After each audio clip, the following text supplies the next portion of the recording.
Hello बच्चों। बेटा आज हम आपकी जो क्लास 10 की इंग्लिश की टेक्स्ट बुक है गोल्डन रेस है ना, उसका 8वां chapter a discourse on prayer है ना। डिस्कोर्स का मतलब होता है बेटा जैसे कोई लेक्चर होता है ना किसी चीज़ के ऊपर है ना, व्याख्यान। तो प्रार्थना के ऊपर एक व्याख्यान, ये बेटा महात्मा गांधी जी ने लिखा है ना, राष्ट्रपिता हमारे देश के। बहुत ही प्यारा निबंध है, ऐसे है ये जो प्रार्थना के महत्व को बताता है ना। ये बेटा हमारे जीवन में काम आने वाली बहुत ही बहुमूल्य चीज़ इसके अंदर बताई गई है ना। आप इसको एंजॉय करेंगे। I am glad that you all want me to speak to you on the meaning of and the necessity for prayers. मैं खुश हूँ, प्रसन्न हूँ कि आप सब लोग चाहते हैं मुझसे बुलवाना है ना, मुझसे बुलवाना चाहते हैं या मुझे सुनना चाहते हैं अर्थ के बारे में और आवश्यकता के बारे में, किसकी? प्रार्थना की है ना। तो मैं बहुत खुश हूँ कि आप सभी लोग मुझसे प्रार्थना के अर्थ और उसके महत्व के बारे में मुझसे बुलवाना चाहते हैं, मुझे इस सब्जेक्ट पर सुनना चाहते हैं आप लोग। आई बिलीव दैट, मैं विश्वास करता हूँ, prayer is the very soul, prayer जो होती है, प्रार्थना जो होती है वो एक आत्म तत्व होती है। वेरी सोल का मतलब आत्मा है ना, आत्म तत्व होती है। एंड एसेंस ऑफ रिलीजन, और सार तत्व होती है धर्म का। एसेंस यानी सार तत्व।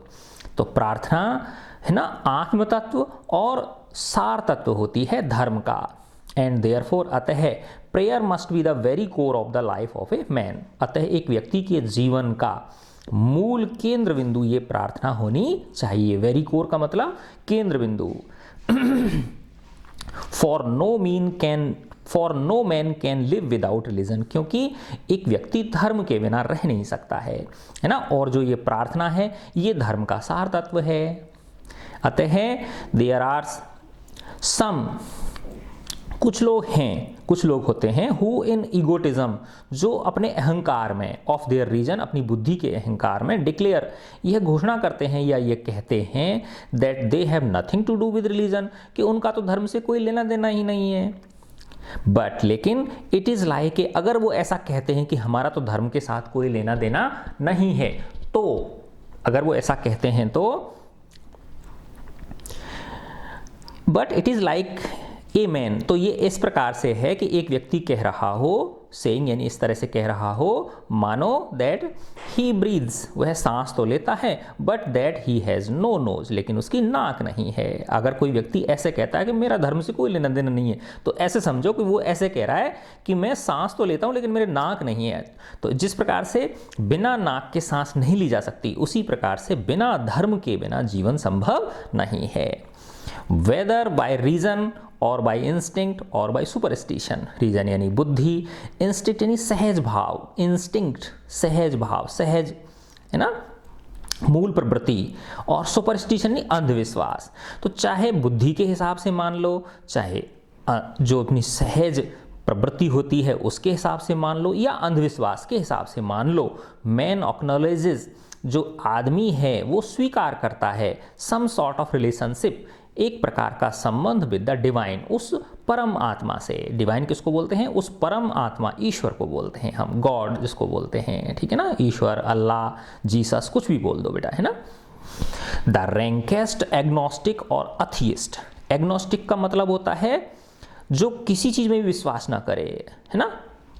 अज्ञानी जिसको बोलते हैं, या अग्नोस्टिक का दूसरा आप बोल सकते हो अज्ञेयवादी, है ना, जो कहता है मुझे नहीं पता, कुछ भी नहीं पता मुझे, है ना। और अथियस्ट थोड़ा स्पेशल होता है, ये होता है अनीश्वरवादी, जिसको नास्तिक बोलते हैं, जो कहता है कि मुझे ईश्वर में विश्वास नहीं है ना। तो अग्नोस्टिक तो क्या कहता है, मुझे कुछ भी नहीं पता ईश्वर है या नहीं है। लेकिन अथियस्ट क्या क्या कहते हैं, हाँ ईश्वर नहीं है, ये पक्का कहते हैं, नहीं ईश्वर नहीं है। तो जो सबसे बड़े से बड़ा अज्ञेयवादी या नास्तिक, डज एक्नोलेज, वह स्वीकार करता है the need of moral principle, है ना, कि नैतिक सिद्धांतों की आवश्यकता। बेटा अगर नैतिक सिद्धांत नहीं हो तो ये संसार जो है एक पल के आगे नहीं चले। अराजकता फैल जाएगी, नहीं फैल जाएगी, बताओ आप खुद ही सोचो। अगर सब लोग नैतिकता का पालन नहीं करें तो ये जो संसार चल रहा है ये रुक जाएगा, ठीक है ना। तो सबसे बड़ा से बड़ा अज्ञेयवादी, है ना, नास्तिक, यह स्वीकार करता है, किसको स्वीकार करता है, नैतिक सिद्धांतों की आवश्यकता को स्वीकार करता है। And associate some good with its observance, और इसके पालन, ऑब्जर्वेंस का मतलब होता है पालन के साथ कुछ अच्छे को वो करता है, एसोसिएट करता है, जोड़ता है कि अगर इनका हम पालन करेंगे, नैतिक सिद्धांतों का पालन करेंगे तो हमारे साथ कुछ अच्छा होगा। And something bad with its non observance, और अगर हम इनका पालन नहीं करेंगे, नैतिक सिद्धांतों का पालन नहीं करेंगे तो अंततः हम दुख हमको प्राप्त होगा, दुख के भागी हम बनेंगे, है ना। नाउ अब I come to the next thing, अब मैं अगली चीज पे आता हूं। तो देखो अभी तो पहले प्रार्थना के महत्व के बारे में बता दिया, अब आगे कह रहे हैं, अब मैं आगे चीज पे आता हूं, which that is the prayer. Which का मतलब होता है दैट इज, जो की है। Prayer is very core of man's life, कि जो आत्मा है ये मनुष्य का केंद्र बिंदु है, मनुष्य के जीवन का वेरी कोर, वेरी कोर का मतलब केंद्र बिंदु है ये। As it is the most vital part of the religion, क्योंकि यह धर्म का सबसे महत्वपूर्ण अंग है। मोस्ट वाइटल पार्ट का मतलब क्या होता है, जिसका आधार हो, प्राणों का आधार हो ये। प्रेयर इज आइदर पिटिशनल, अब जो ये प्रार्थना है या तो ये याचक के रूप में होती है ना, हम प्रार्थना में क्या करते हैं, मांगते हैं। पिटिशनल का मतलब क्या होता है, निवेदनात्मक, निवेदन करते हैं, मांगते हैं हम, हे भगवान हमें ये दे देना, है ना।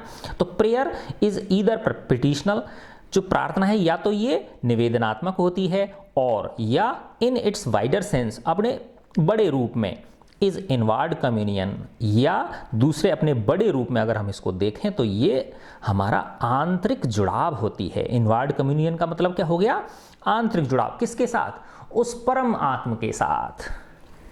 Even when it is petitional, अगर यह पिटिशनल भी हो, अगर यह निवेदनात्मक भी हो, याचना स्वरूप भी हो, तो the petition should be for the cleansing and purification of the soul. देखो कितनी बड़ी बात कही है बेटा, कि अगर हम ईश्वर से मांग रहे हैं तो धन दौलत नहीं मांगे, है ना, धन दौलत अपने आप आ जाती है ना। जब हम नैतिक सिद्धांतों का पालन करते हैं, कठिन परिश्रम करते हैं, तो धन दौलत तो बेटा अपने साथ आती है। जैसे मम्मी के साथ बच्चा आ जाता है ना साथ, जहाँ जहाँ मम्मी जाती है वहीं में बच्चा उसका धोती पकड़ के पीछे पीछे चल देता है अपने।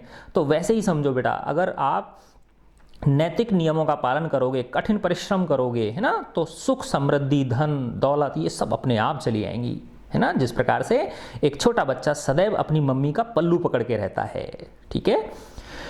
तो even when it is petitional, अगर यह निवेदनात्मक भी है तो the petition should be for cleansing and purification of the soul. तो ये जो पिटिशन है, ये जो याचना है, ये जो हमारी मांग है, ये किसके लिए होनी चाहिए, सफाई के लिए, क्लींजिंग एंड प्योरिफिकेशन, और शुद्धिकरण के लिए हमारी आत्मा, कि हे प्रभु मुझे ये वर दो कि मेरी जो ये आत्मा है ये साफ और पवित्र हो जाए।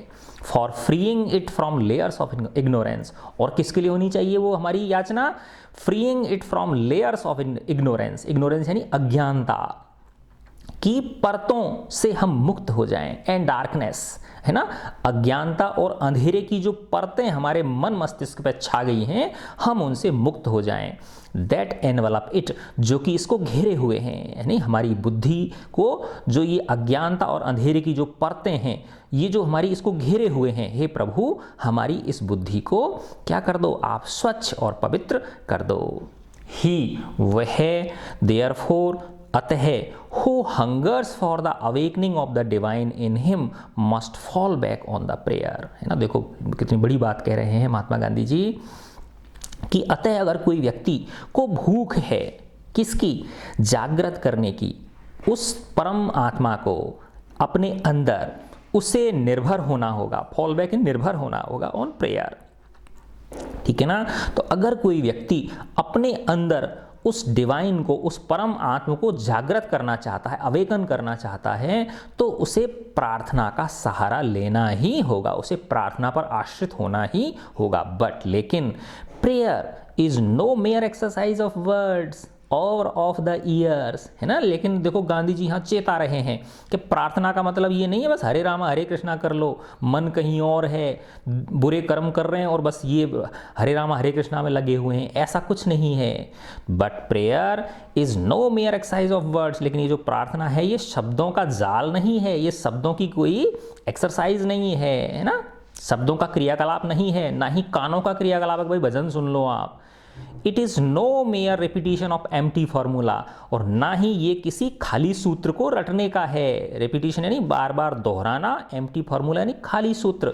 खाली सूत्र के दोहराने का मतलब क्या है? श्लोक का जाप करना, है ना, ओम वक्रतुंड महाकाय या वो वाली गायत्री मंत्र। तो इनके पढ़ने से, इनके सुनने से कुछ नहीं होगा अगर हमारी आत्मा पवित्रता की ओर अग्रसर नहीं हो रही है। तो any amount of repetition of Ramayana is futile, futile यानी व्यर्थ।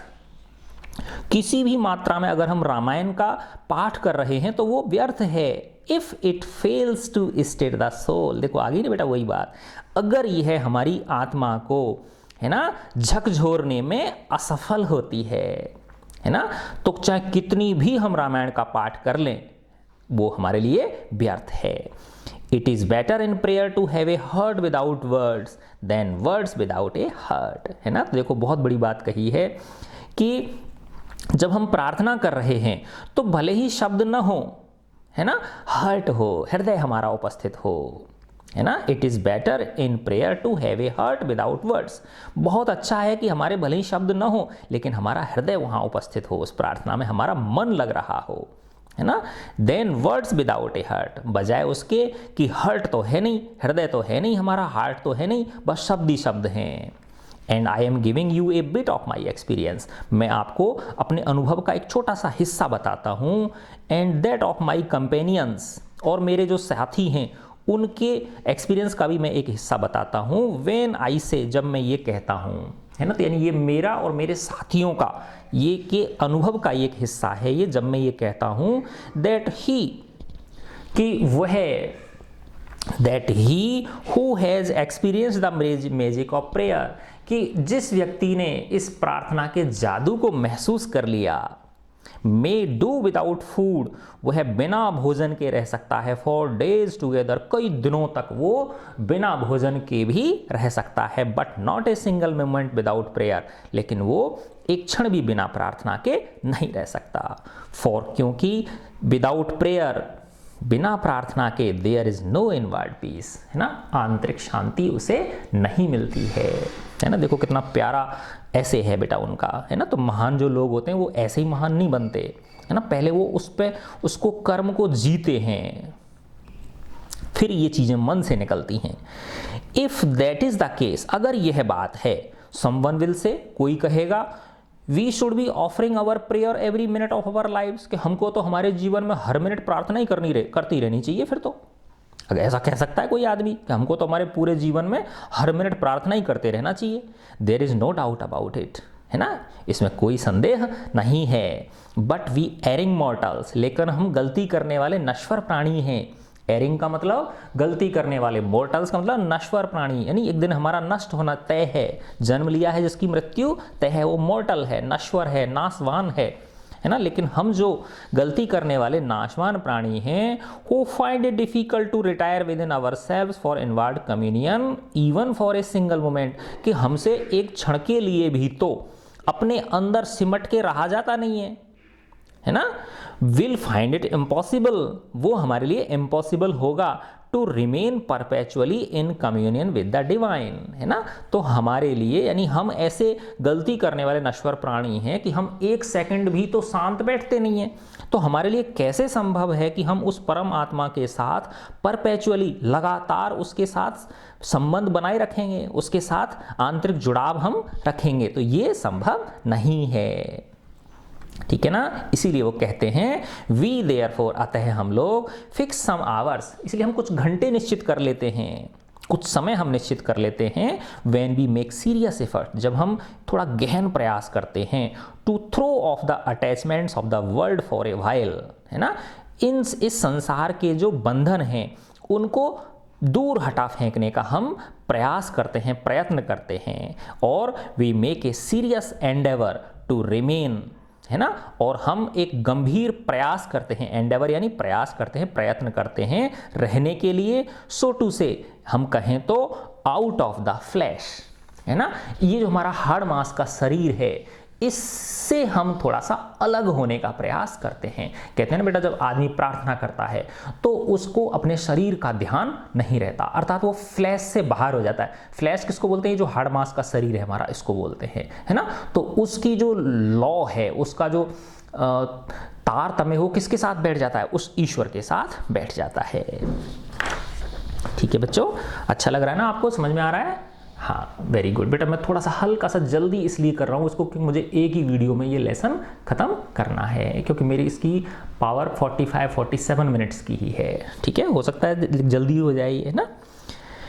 Yes, I have talked of the necessity of for prayer, है ना। गांधी जी कह रहे हैं मैंने प्रार्थना के महत्व के बारे में आपसे बातें की, and I have dealt with the essence of prayer, और मैंने आपको इस प्रार्थना के सार तत्व के बारे में भी आपसे बातें की, उस पर भी मैंने जिक्र किया। डील विद यानी उसका जिक्र करना।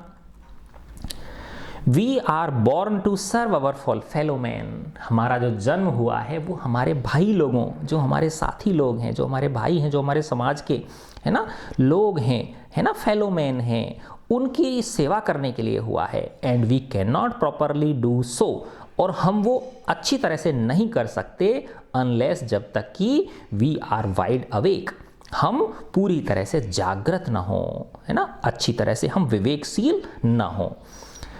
There is an external struggle, एक बाह्य संघर्ष है, रेजिंग इन मैन्स ब्रेस्ट, जो कि एक मनुष्य की छाती में उठ रहा है, तेजी से उफान ले रहा है, between the powers of darkness end of light. देखो बेटा कितनी बड़ी बात कही है ना, कि मनुष्य जो है ना, जो भी कोई काम करता है तो उसके मन में संघर्ष होता है। जैसे कई बार देखा हो ना, कुछ गलत काम कर रहे हैं हम, है ना, तो हमारे मन में आता है यार मैं ये जो करने जा रहा हूँ ये गलत करने जा रहा हूँ। फिर अंदर से फिर दूसरी चीज़ उठती है, पावर ऑफ डार्कनेस, वो कहती है हाँ कर दे, क्या फ़र्क पड़ रहा है, ये भी तो कर रहा है।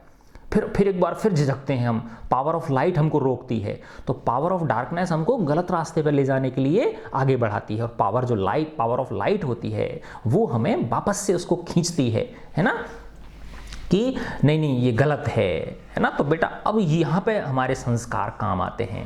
अगर हमारे परिवार के, हमारे माँ बाप के दिए संस्कार अच्छे हैं तो पावर ऑफ लाइट जो है वो विजय पा जाती है किसके ऊपर? पावर ऑफ डार्कनेस के ऊपर। और अगर हमारे परिवार के संस्कार अच्छे नहीं हैं, है ना, तो पावर ऑफ डार्कनेस हावी हो जाती है किसके ऊपर?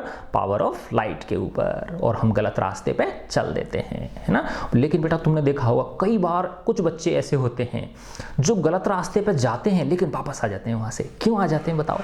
वो इसलिए आ जाते हैं बेटा कि उनके मम्मी पापा ने, उनके दादा दादी ने, है ना, उनके समाज ने उनको इस प्रकार के संस्कार दिए हैं कि वो संस्कार अंततः है ना उस डार्कनेस वाले संस्कारों के ऊपर भारी पड़ जाते हैं। तो कुछ समय के लिए जाता तो है, वो भटकता तो है, लेकिन वापस से फिर रास्ते पे वो आ जाता है। ठीक है ना।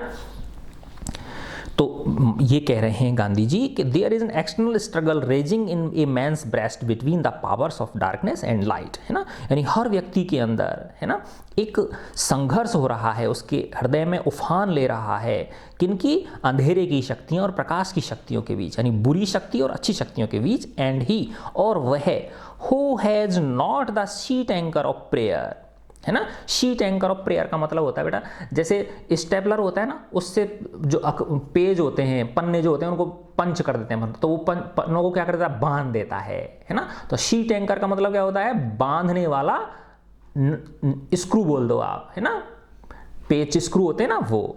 तो अगर हमारे अंदर एंड ही, और वह who does not have the sheet anchor, जिसके पास बांध कर रखने वाले पेच स्क्रू नहीं है, प्रार्थना रूपी, है ना, बांध कर रखने वाले पेच और स्क्रू नहीं है, टू रिलाई अपॉन, निर्भर रहने के लिए, है ना, टू रिलाई अपॉन, निर्भर रहने के लिए, भरोसा करने के लिए, will be a victim to the prayers of darkness. तो बेटा वो क्या हो जाएगा? अंधेरे की शक्तियों का शिकार हो जाएगा। विक्टिम यानी शिकार, है ना। तो जिसके पास प्रार्थना रूपी शक्ति का, है ना, स्टेपलर नहीं है जो पंच करके रख सके, उसको भागने नहीं दे इधर उधर, तो वो व्यक्ति क्या हो जाएगा?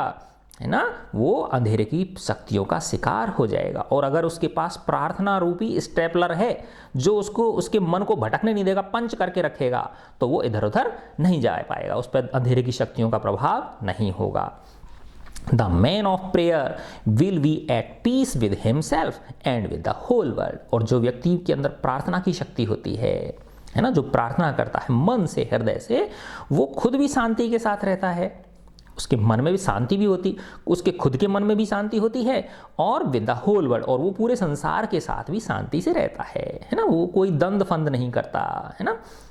The man who goes about the affairs of the world without A prayerful heart. और एक व्यक्ति जो काम करता है इस संसार के, है ना, सांसारिक कार्यों को अंजाम देता है बिना प्रार्थना का हृदय लिए हुए, विदाउट ए प्रेयरफुल हार्ट, है ना, यानी अर्थात उसके हृदय में प्रार्थना नहीं है, ठीक है ना, तो वो विल बी मिजरेबल, वो दुखी होगा, and will make the world also miserable, और वह संसार को भी क्या बनाएगा, दुखी बनाएगा, क्योंकि वो खुद भी किस में रहेगा, अशांति में रहेगा। और जो व्यक्ति खुद अशांत है बेटा, वो दूसरों के लिए भी पक्का है ये अशांति का ही कारण बनता है ना। जो खुद शांत है ना, वो दूसरों के लिए भी शांति का स्रोत पे सिद्ध होता है। अपार्ट, इसके अलावा, देयरफॉर, अतः, from its bearing on man's condition after death, prayer has incalculable value for man in the world of living, है ना। तो कहते हैं ना बेटा, तुमने सुना होगा कि यार अच्छे कर्म कर लो, है ना, ये जन्म भी सुधर जाएगा और अगला जन्म भी सुधर जाएगा, परलोक भी सुधर जाएगा। कहते हैं ना, लोक भी सुधरेगा और परलोक भी सुधरेगा। तो यही बात है ये, है ना, कि अपार्ट देयरफॉर, इसके अलावा, अतः, from its bearing on man's condition after death, है ना, मनुष्य की मृत्यु के बाद भी इसका एक महत्व है। Prayer has incalculable value, prayer की एक अगणनीय, जिसकी गणना नहीं कर सकते, इतना महत्व है। इनकैलकुलेबल, जिसकी गणना नहीं की जा सके, अगणनीय महत्व है प्रार्थना का एक व्यक्ति के लिए इन द वर्ल्ड ऑफ लिविंग, इस जीते जागते संसार में।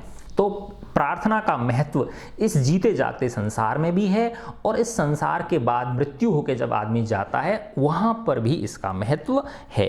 वी इनमेट्स ऑफ आश्रम, हम आश्रम के लोग। अभी तक ये जो ऐसे है ना, ये गांधी जी ने, ये पता कैसे है, ये जो साबरमती आश्रम था उनका गुजरात के अंदर, तो वहाँ आश्रम, गांधी जी का आश्रम था, तो वहाँ और बहुत सारे लोग भी रहते थे जो कि इसको अहिंसा, सत्य, है ना, उनके अनुयायी मान लो आप उनको, है ना, उनके शिष्य मान लो गांधी जी के।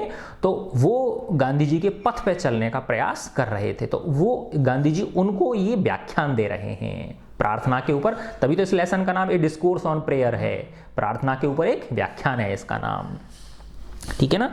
तो वो कह रहे हैं, वी इनमेट्स ऑफ आश्रम, हम आश्रमवासी, इनमेट्स का मतलब जो अंदर रहने वाले होते हैं, है ना, सदस्य, हम आश्रमवासी, who come here in search of truth, जो कि हम यहाँ सच्चाई की खोज में आए हैं, तलाश में आए हैं, and for insistence on truth, और इस सत्य के रास्ते पर चलने के लिए आए, इंसिस्ट करने के लिए आए हैं, इस सत्य की खोज में आए हैं और सत्य के रास्ते पर चलने की तलाश में हम यहाँ आए हैं।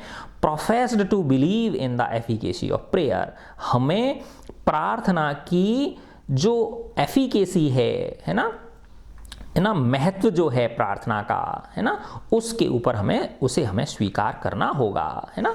तो प्रोफेस का मतलब स्वीकार करना होगा, है ना, believe in the efficacy of prayer, है ना, इस प्रार्थना की महात्म, है ना, इसकी महत्व को हमें स्वीकार करना होगा।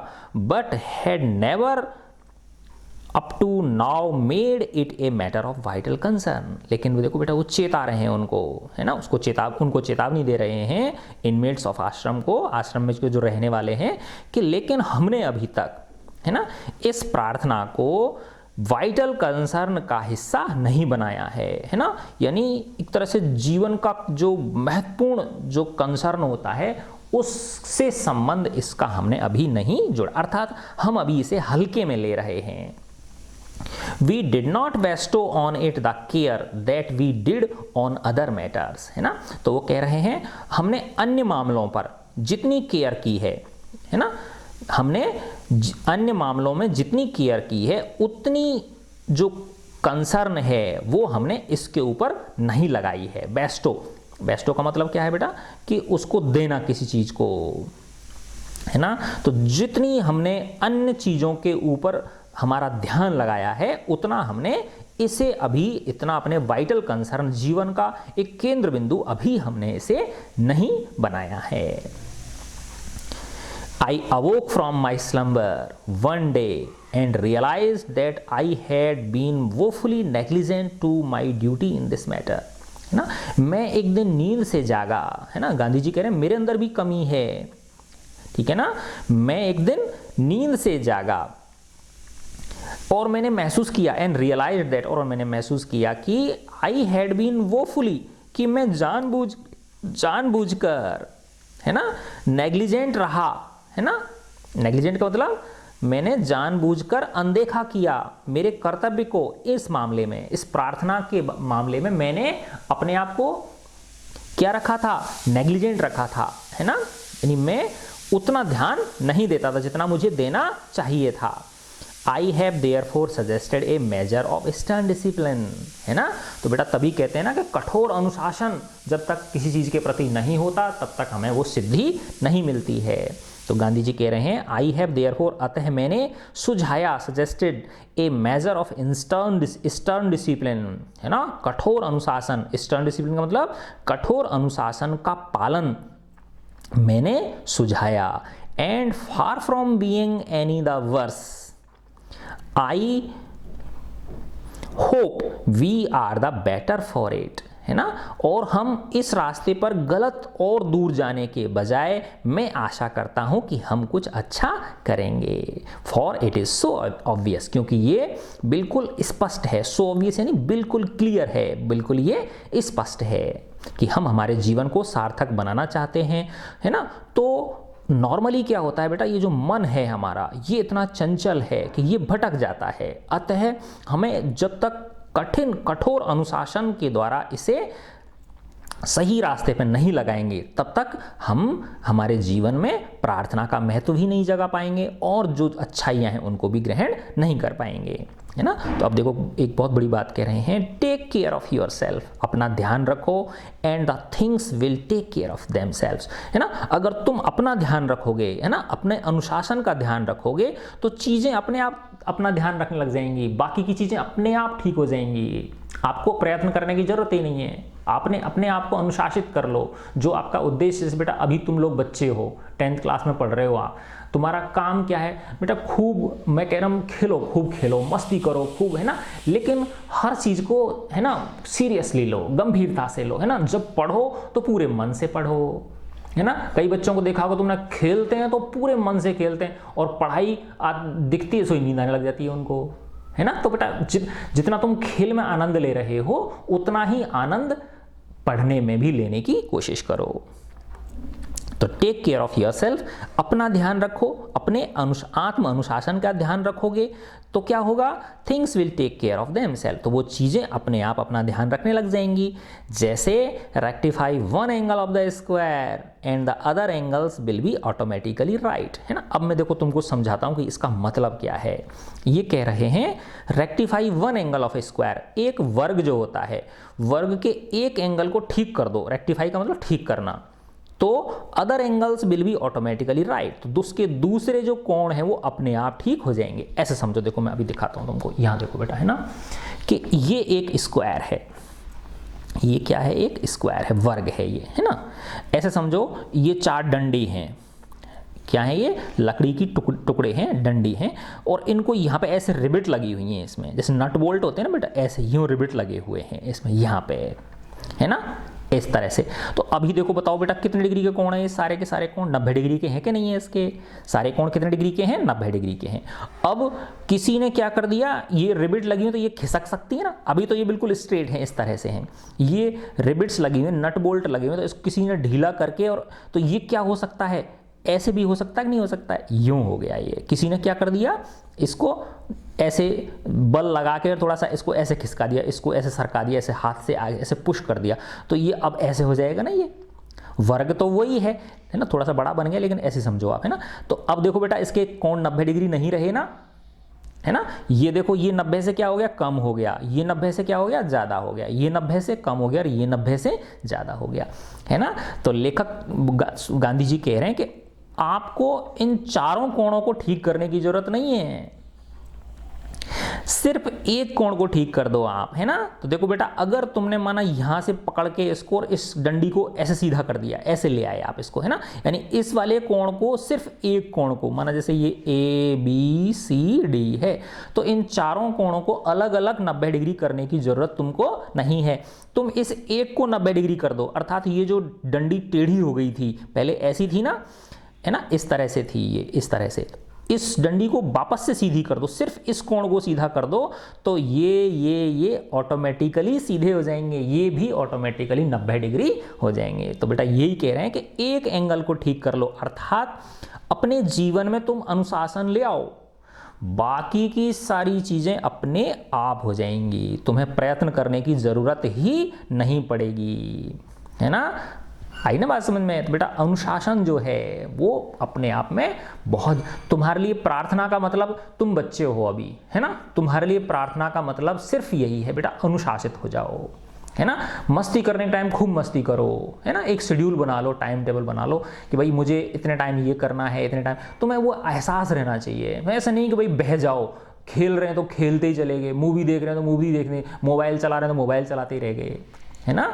तुम अपने जीवन को क्या कर लो, अनुशासित कर लो, है ना। तो ये अगर तो एक कोण ठीक कर लोगे तो बाकी के कोण अपने आप क्या हो जाएंगे, 90 डिग्री हो जाएंगे। देखो कितनी बड़ी बात कही है उन्होंने, गांधी जी ने, है ना।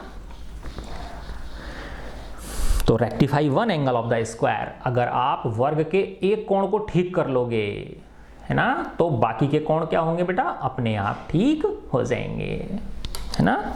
Rectify one angle of the square and the other angles will be automatically right. Begin therefore your day, अतः अपने दिन की शुरुआत करो with prayer, प्रार्थना के साथ, है ना। तो अब बेटा ये बड़े लोगों के लिए है, तुम तो भगवान का नाम ले लो थोड़ा बहुत, तुम बच्चे हो भी चलेगा तुम्हारे लिए, है ना। तुम्हारे लिए बस वही है, तुम्हारे लिए प्रार्थना का मतलब क्या बताया मैंने, यस, अनुशासन, ठीक है ना। तो begin therefore your day with the prayer and make it so soulful that it may remain with you until the evening, है ना। तो बेटा गांधी जी कह रहे हैं कि अपने दिन की शुरुआत प्रार्थना से करो और इसे इतना सोलफुल बना दो, इस प्रार्थना को इतने मन से करो, इतनी हृदय से करो इस प्रार्थना को कि ये बनी रहे, रिमेन यानी बनी रहे, विद यू, इसकी शक्ति जो है, प्रार्थना की शक्ति बनी रहे आपके साथ until the evening, शाम तक, है ना। इतने मन से, है ना, इतनी शुद्धता से, इतनी पवित्रता से प्रार्थना करो, है ना, यानी अनुशासन के प्रति जो तुम्हारी ललक है वो इतनी ज्यादा हो कि तुम शाम तक तुम्हारे अंदर ये चीज बनी रहे। Close the day with prayer, है ना। देखो सुबह की शुरुआत ऐसी करो कि दिन भर उस प्रार्थना का महत्व तुम्हारे, वो उसका जो वो है शक्ति है वो तुमको विचलित नहीं होने दे। और फिर कह रहे हैं दिन का अंत भी प्रार्थना के साथ करो। Close the day with prayer, तुम्हारे दिन को अंत भी किसके साथ करो, अर्थात रात्रि को सोते समय भी क्या करो, प्रार्थना करो, प्रभु मुझे, हे ईश्वर मुझे अनुशासित रहने की शक्ति देना, सो दैट, जिससे कि you may have a peaceful night free from the dreams and nightmares, है ना। और तुमने देखा होगा बेटा कई बच्चों को, है ना, उल्टे सीधे सपने आते हैं, है ना, क्योंकि उनके अनुशासन नहीं है ना। उनके अगर दिन में बेटा अगर उन्होंने अच्छी तरह मेहनत की हुई होती, है ना, तुमने देखा बेटा जिस दिन तुम पढ़ते हो, मन लगा के पढ़ते हो, उस दिन तुम्हारा चेहरा कितना खुश रहता है, अंदर से खुश रहते हैं। और जिस दिन मटर गश्ती करते घूमते रहते हैं, दिन को, टाइम को किल कर दिया, पूरा दिन यूं ही बर्थ, तो अंदर कहीं ना कहीं एक थोड़ी कचोटता है मन अंदर से। तो मन कचोट रहा है इसका मतलब मन में अशांति है, तो फिर रात को क्या आएंगे, बुरे सपने आएंगे ही, है ना। तो बेटा अगर दिन हमारा फ्रूटफुल रहा, दिन का हमने सदुपयोग किया है, तो पक्का है हमको नाइटमेयर आएंगे ही नहीं, बुरे सपने नहीं आएंगे, है ना। तो गांधी जी कहते हैं अतः अपने दिन की शुरुआत प्रार्थना से करो और इस प्रार्थना को इतना जीवंत बना दो, इतनी हृदय से करो इसको कि इसकी शक्ति तुम्हारे पास शाम तक बनी रहे। फिर तुम्हारे जो दिन है इसको प्रेयर के साथ क्लोज करो, है ना।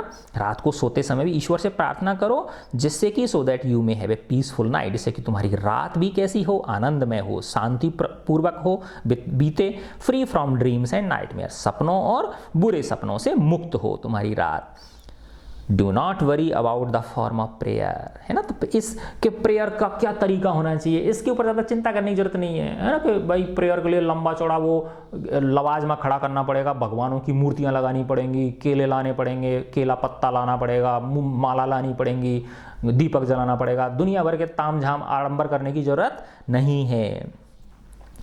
Do not worry about the form of prayer, prayer की किस तरह की होगी इस पर ज़्यादा चिंता करने का विषय नहीं है। Let it be any form, कोई भी फॉर्म की चलेगी, ये किसी भी फॉर्म की होने दो, किसी भी तरीके से आप प्रार्थना करो तो सही।